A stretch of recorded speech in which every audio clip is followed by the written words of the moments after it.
আমাদের রান্নাঘরে আপনাদের স্বাগত। চলুন আজ দেখে নিই গরম গরম চিকেন কষার রেসিপি।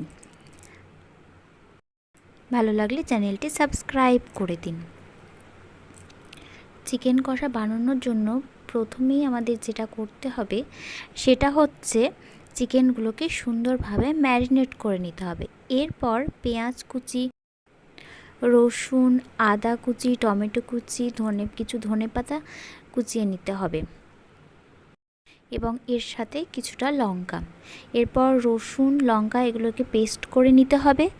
এরপর কড়াইতে সামান্য তেল দিতে হবে এবং সেই তেলের মধ্যে আলুগুলোকে হলুদ এবং কিছুটা লবণ দিয়ে ভেজে তুলে নিতে হবে।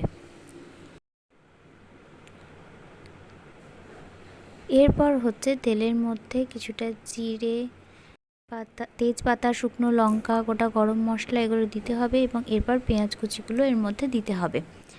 এরপর ম্যারিনেট করে রাখা চিকেনটা এর মধ্যে দিয়ে দিতে হবে। উপকরণগুলো দেওয়া হয়ে গেলে তার মধ্যে বাটা মশলাটা দিয়ে দিতে হবে। এরপর কিছুটা ধনে গুঁড়ো, জিরে গুঁড়ো, হলুদ, লঙ্কা গুঁড়ো, গোলমরিচ গুঁড়ো এই মশলাগুলো একসাথে মিশিয়ে নিয়ে একটু জল দিয়ে একটা পেস্ট বানিয়ে নিতে হবে। এরপর কুচি করে রাখা যে টমেটোগুলো ছিল সেগুলো এর মধ্যে দিয়ে দিতে হবে। এরপর প্রয়োজন মতো কিছুটা লবণ এর মধ্যে যোগ করে দিতে হবে।